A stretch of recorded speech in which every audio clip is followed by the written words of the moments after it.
September 19, 1944 is 0615 hours near Arracourt, eastern France. A heavy morning fog clung to the Lorraine countryside as the Panthers of the 11th 13th Panzer Brigade pushed toward their objectives. According to the brigade's after-action report filed with 5th Panzer Army headquarters, at approximately 0622 hours, the lead elements encountered enemy tank destroyers of an unknown type. These enemy machines displayed startling agility, engaging German armor at ranges of 400 to 800 meters before vanishing like ghosts into the mist. Within 5 minutes, 3 Panthers were already burning. Through the veil of fog, German crews heard an alien sound. A piercing engine whine, high-pitched almost like an aircraft.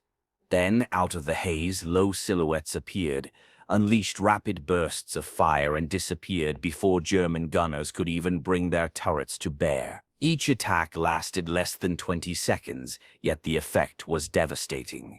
Across the battlefield that morning, 39 tanks of the 1113th Panzer Brigade under Colonel Erich von Fonsendorf were about to learn a terrifying truth. The Americans had unleashed a tank destroyer that could reach 55 miles per hour faster than any tracked armored vehicle ever built. German doctrine assumed tank destroyers would be slow, heavily armored fortresses like their own Jagdpanther. But the American M18 Hellcat was born of a different creed: speed as armor, mobility as survival, agility as lethality. The very mathematics of armored warfare were being rewritten. A Panther's turret required 18 to 60 seconds to complete a full rotation, depending on engine power.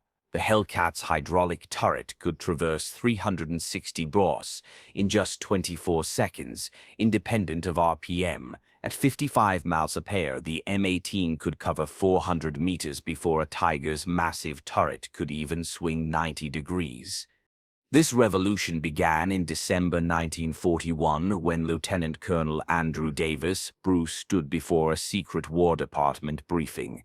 German blitzkrieg tactics had shattered every convention. Poland in 35 days, France with the largest army in the world in 6 weeks. The Wehrmacht's panzer divisions had proven mobility and concentration could annihilate static defenses.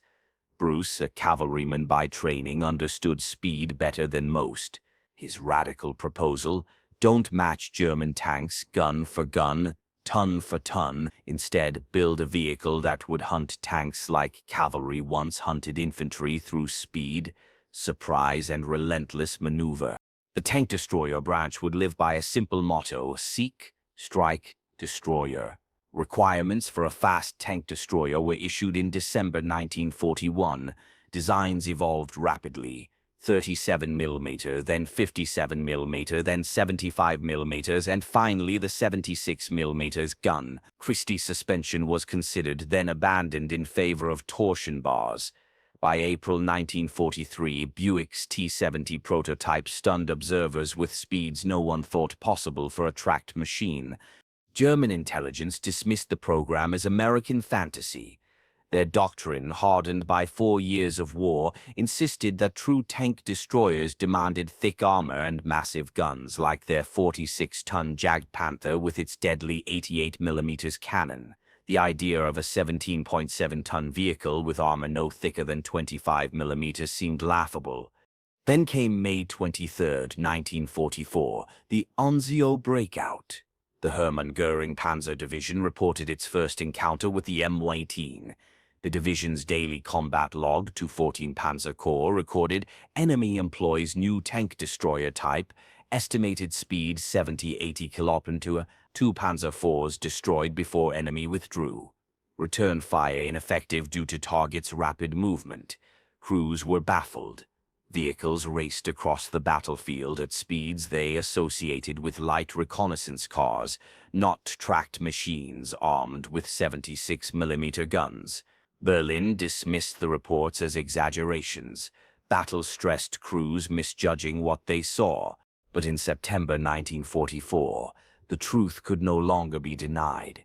The U.S. Third Army's advance through Lorraine had stretched German defenses to the breaking point. Hitler demanded a counter-offensive to retake Nancy and smash Patton's spearhead. The 5th Panzer Army, under General Hasso von Manteuffel, massed its strongest formations, the newly raised 110th and 113th Panzer Brigades, their Panthers fresh from the factory. Waiting for them was the 704th Tank Destroyer Battalion, attached to the 4th Armored Division's Combat Command A. Their M18 Hellcats lay in ambush around Arracourt, and as the sun rose through the fog on September 19th, Lieutenant Edwin Leiper's platoon struck with devastating precision, forever changing the course of armored warfare. According to the 704th's after-action report, Lieutenant Leiper's platoon engaged enemy armor at ranges of 400 to 800 yards. Employing disciplined shoot-and-scoot tactics, the platoon destroyed 15 German tanks in barely 30 minutes of combat. On the flank, Sergeant Henry R. Hartmann's M18 achieved extraordinary success. His gunner knocked out 6 Panthers in rapid succession, each time displacing to a fresh firing position before the enemy could return fire. For his actions, Hartmann would later receive the Distinguished Service Cross. The 11th 13th Panzer Brigade's losses were catastrophic. From German divisional records, brigade engaged enemy tank destroyers vicinity Arracourt. Enemy vehicles demonstrated unprecedented mobility. Estimated speed 80 km/h.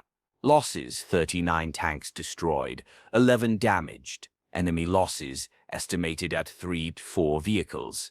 When German forces finally captured an intact M18 near Metz in November 1944, Wehrmacht weapons testing officers conducted a full technical examination. Their report, forwarded to the Inspector General of Panzer Forces, revealed specifications that defied every established doctrine of tank destroyer design. Verified data: weight 17.7 metric tons versus Panther's 44.8.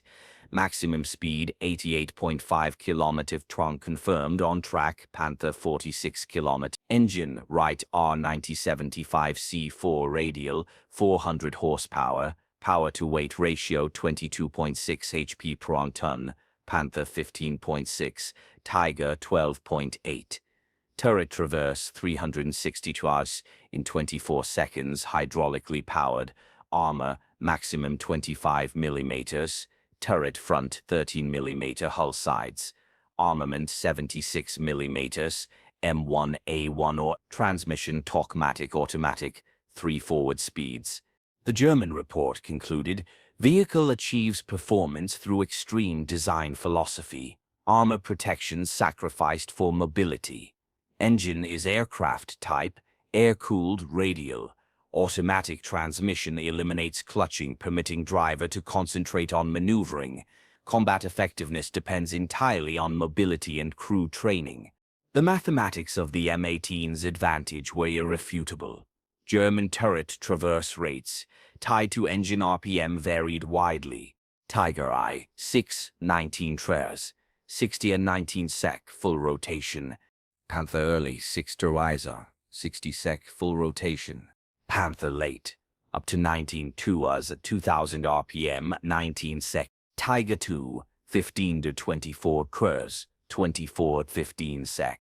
By contrast, the M18's hydraulic system maintained a constant 15 T. This, regardless of engine speed, decisive when engaging multiple targets or tracking fast-moving enemies. At top speed, 55 mph, a Hellcat could cover 400 meters in 16 seconds, 800 in 33 free, and cross a 1,000-meter killing field in just 41 seconds. A Panther, meanwhile, required 30 to 60 seconds simply to complete a 180 turret traverse. The M18's employment reshaped American anti-tank doctrine. Following Arracourt, the 704th Tank Destroyer Battalion updated its manual. M18 employment emphasizes mobility over direct firepower exchange. Recommended sequence: fire 3-5 rounds from concealment. Immediately displace minimum 200 yards. Re-engage from new position at different angle. Never remain stationary more than 60 seconds under enemy observation. This shoot-and-scoot doctrine proved devastating. German crews, trained for deliberate, methodical long-range duels, were unable to adapt to opponents who refused stand-up fights. December 19, 1944. Hitler's Ardennes offensive. His final gamble was in its third day. The 2nd Panzer Division, driving toward Antwerp, closed on the crossroads at Noville, held by Team de Sobry and elements of the 121st Airborne Division. 4 M18s from the 609th and 705th Battalions faced overwhelming odds. The same morning fog that cloaked German movements now became the Hellcat's ally. According to the 705th's combat report, 4 M18s engaged the 2nd Panzer Division in fog, using rapid displacement between firing positions to create the impression of a much larger force. Confirmed results: 24 enemy tanks destroyed. M18 losses: 1 vehicle to artillery. The Hellcat's tactics were brutally simple. Fire 2 or 3 rounds, then reverse at full speed into the fog. By the time German turrets swung toward the muzzle flashes, the M18s were already 200-300 yards away, striking from a different angle. The 2nd Panzer Division's diary recorded encountered strong tank destroyer resistance at Noville, enemy vehicles of high mobility operating in fog, unable to engage effectively due to rapid displacement. Attack suspended pending reinforcement. That 48-hour pause proved critical, allowing the 101st Airborne to reinforce Baston's defenses and hold the crossroads. By late November 1944, German commanders were desperately issuing countermeasures. General Hasso von Manteuffel's guidance to 5th Panzer Army read, "Enemy M18 tank destroyers confirmed, capable of 80 km/s road speed, 40 km/s cross-country. Modify standard engagement. Do not attempt to track moving M18 with turret traverse. Pre-position turrets on likely displacement routes. Employ infantry with Panzerfaust on flanks. Use artillery to suppress suspected positions. Avoid pursuit. M18s will always outrun our vehicles." But these adaptations proved largely ineffective. The M18's speed advantage was overwhelming, and German crews could not unlearn years of doctrine that emphasized deliberate, precise gunnery over rapid, instinctive response.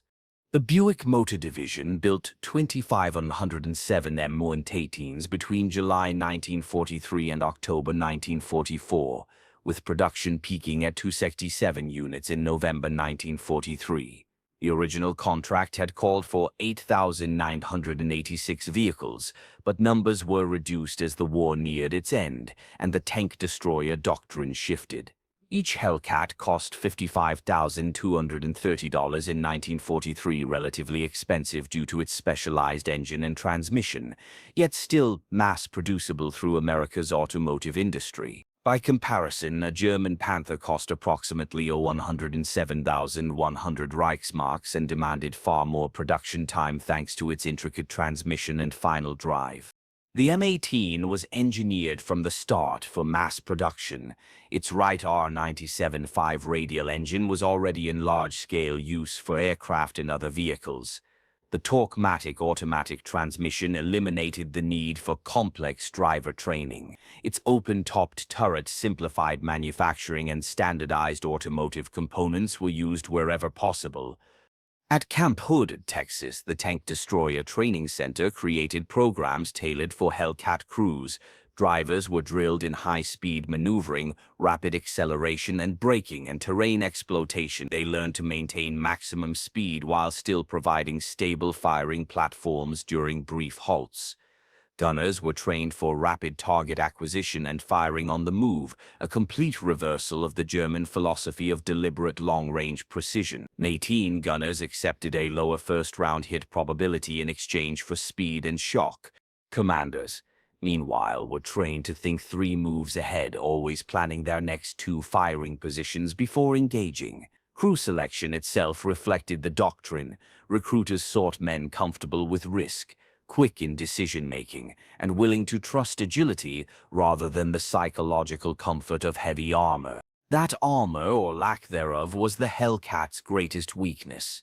With just 25 millimeters on the turret front and a mere 13 millimeters on the hull sides, it was vulnerable to almost every German anti-tank weapon: 20 millimeters anti-aircraft guns at close range, 37 millimeters anti-tank guns at any range, Panzerfausts, artillery fragments, even heavy machine gun fire on its flanks. This dictated every aspect of M18 tactics: never remain under enemy observation, avoid urban combat where speed was negated, maintain at least 500 meters from enemy infantry, use terrain masking constantly, and coordinate closely with infantry to suppress anti-tank threats. Hellcat crews developed what veterans described as a sixth sense for survival, scanning continuously for threats and escape routes. By war's end, M18-equipped battalions compiled impressive records. 704th Tank Destroyer Battalion, 106 enemy tanks destroyed. 63rd, 92 tanks. 69th, 67 tanks. 705th, 89 tanks. 5th, 51 tanks. Overall, with 540 M18s in combat at peak strength March 1945, losses total 216. This produced a kill-to-loss ratio of 2.31 in Europe. Engagements averaged 650 meters in range and just 2.3 minutes in duration. Respectable though these figures were, they fell short of pre-war expectations. More tellingly, M18s spent 70% of their time in infantry support rather than in tank hunting roles, revealing that the tank destroyer doctrine's vision of massed enemy armor assaults rarely materialized. In Italy, the 85th Battalion discovered the Hellcat's mobility even in rugged terrain. During the Gothic Line battles, M18s raced along mountain roads to reinforce threatened sectors, often arriving where German forces assumed Allied armor could not. They would ascend commanding heights, fire into valleys below, then relocate before counter-battery fire landed. German commanders, accustomed to the slower rhythm of Allied armor, were repeatedly shocked by M18 redeployments. A corps-level report admitted, enemy tank destroyers demonstrate ability to concentrate rapidly at threatened points. Speed of redeployment prevents effective counterfire. The Hellcat also served in the Pacific.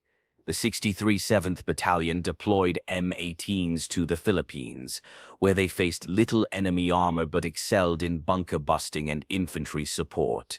Against Japanese tactics, however, the open-topped turret became a deadly liability. Crews improvised by welding overhead covers and fitting chicken wire screens to block grenades and satchel charges. Speed still gave them an edge against infiltration attempts, but jungle terrain often negated mobility.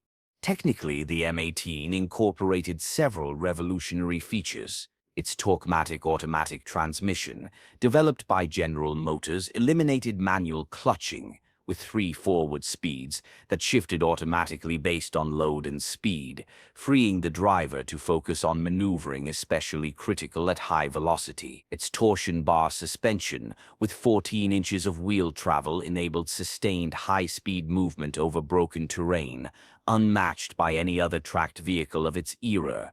The M18's long suspension travel absorbed shocks that would have crippled V-spring vehicles. At its heart was the Wright R97.5 radial engine, a 9-cylinder air-cooled aircraft engine that gave the Hellcat an extraordinary power-to-weight ratio. Early C1 models produced 350 horsepower, while the later C4 version generated 400 air cooling. Eliminated the need for vulnerable radiators and coolant systems, a frequent weak point in German designs. The Hellcat's hydraulic turret traverse, driven by an electric motor powering a hydraulic pump, maintained a steady 15 defer-second rotation regardless of engine speed or vehicle motion, a decisive advantage over German traverse systems tied to engine RPM. At idle or low power, Panthers and Tigers were nearly helpless against flanking Hellcats. The M18's combat record profoundly shaped post-war armor doctrine. While the U.S. tank destroyer branch was formally disbanded in November 1945, the Hellcat's lesson that mobility could substitute for armor echoed worldwide. The Soviet PT-76 light amphibious tank, the BMP infantry fighting vehicle,